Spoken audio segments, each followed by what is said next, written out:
दे माँ, अज्ञानता से हमें तार दे माँ।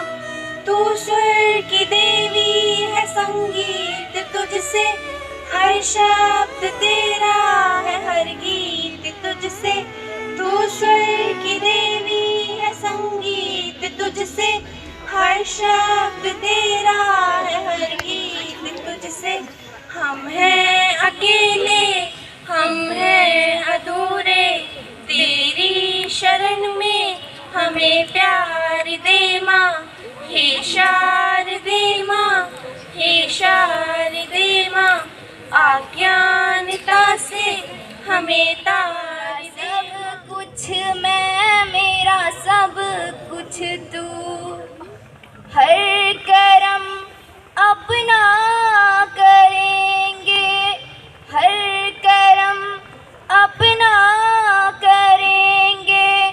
ऐ वतन तेरे लिए दिल दिया है, जान भी देंगे। ऐ वतन तेरे लिए दिल दिया है, जान भी देंगे। ऐ वतन तेरे like a song in 26 January 17 for Republic Day to all of our country and honor our national flag.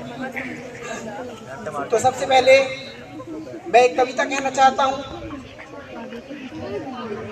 मैं केशव का पंचजैन हूँ, गहन मौन में खोया हूँ, उन बेटों की याद कहानी लिखते लिखते रोया हूँ। जिस माथे की कुमकुम बिंदी वापस लौट नहीं पाई, चुटकी झुमके पायल ले गई कुर्बानी की अमराई। कुछ बहनों की राखियां जल गई हैं बर्फीली घाटी में, बेदी के गठबंधन खोए हैं करगिल की माठी में। पर्वत पर कितने सिंदूरी सपने दफन हुए होंगे, 20 वसंतों के मधुवासी जीवन हवन हुए होंगे। टूटी चूड़ी धुला महावर, रूठा कंगन हाथों का, कोई मोल नहीं दे सकता बासंती जज्बातों का। जो पहले पहले चुम्बन के बाद लाम पर चला गया, नई दुल्हन की सेज छोड़कर युद्ध काम पर चला गया, उनको भी मीठी नींदों की करवट याद रही होगी, खुशबू में लिपटी करवट की सलवट याद रही होगी। उन हाथों की 2 बूंदों से 7 सागर हारे हैं, जब मेहंदी वाले हाथों ने मंगलसूत्र उतारे हैं। गीली मेहंदी रोई होगी चुपके घर के कोने में, ताजा काजल छूटा होगा चुपके चुपके रोने में। जब बेटे की अर्थी आई होगी सूने आंगन में, शायद दूध उतर आया हो बूढ़ी माँ के दामन में, शायद दूध उतर आया हो बूढ़ी माँ के दामन में। वो विधवा पूरी दुनिया का बोझा सर ले सकती है, वो विधवा पूरी दुनिया का बोझा सर ले सकती है, जो अपने पति की अर्थी को भी कंधा दे सकती है।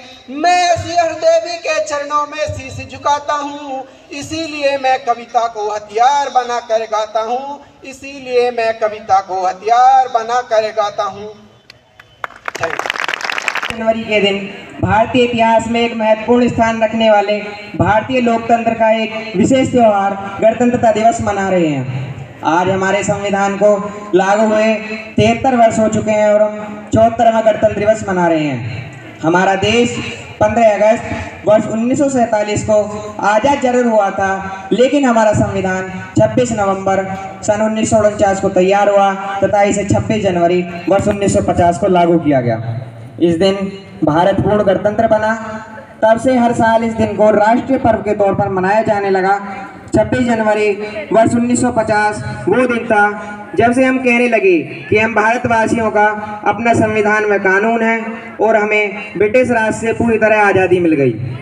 संविधान वह विधि है जो किसी राष्ट्र के शासन का आधार होती है एवं उसके चरित्र संगठन को निर्धारित करती है। संविधान कोई किताब या दस्तावेज मात्र नहीं होता। जिस प्रकार किसी धर्म विशेष की धार्मिक पुस्तक उस धर्म के लिए केवल पुस्तक मात्र नहीं होती बल्कि उस धर्म का आधार भी होती है, ठीक उसी प्रकार किसी देश या राष्ट्र के लिए वह पवित्र पुस्तक व उसका आधार उस देश का संविधान होता है। वहीं अगर भारतीय संविधान की बात करें तो ये केवल एक संविधान नहीं है, वरन देश की संवैधानिक और प्रशासनिक पद्धति के महत्वपूर्ण पहलुओं से संबंधित एक विस्तृत वैज्ञानिक संहिता भी है। इसके अतिरिक्त भारतीय संविधान विश्व का सर्वाधिक व्यापक संविधान है। भारतीय संविधान में वर्तमान समय में 395 अनुच्छेद तथा 12 अनुसूचियां हैं और ये 25 भागों में विभाजित हैं। साथ ही ये संविधान ही है जो भारत के नागरिकों को एक सूत्र में बांधे रखता है एवं सबको साथ लेकर जाति संप्रदाय को पीछे छोड़ चलता है। यह वो दस्तावेज है जो बताता है कि भारत सरकार कैसे काम करती है और देश के नागरिकों के क्या अधिकार व कर्तव्य हैं।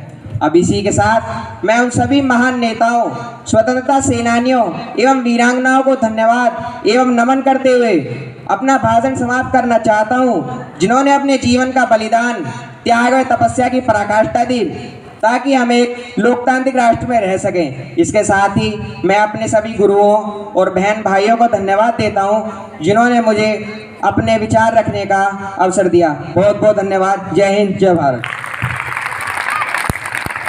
बहुत ही ओजस्वी भाषण और संविधान के बारे में बहुत सारी जानकारी उदित कौशिक ने दी। भारतीय संविधान के जनक डॉक्टर बी.आर. अम्बेडकर को माना जाता है। संविधान सभा द्वारा संविधान का निर्माण किया गया और इसमें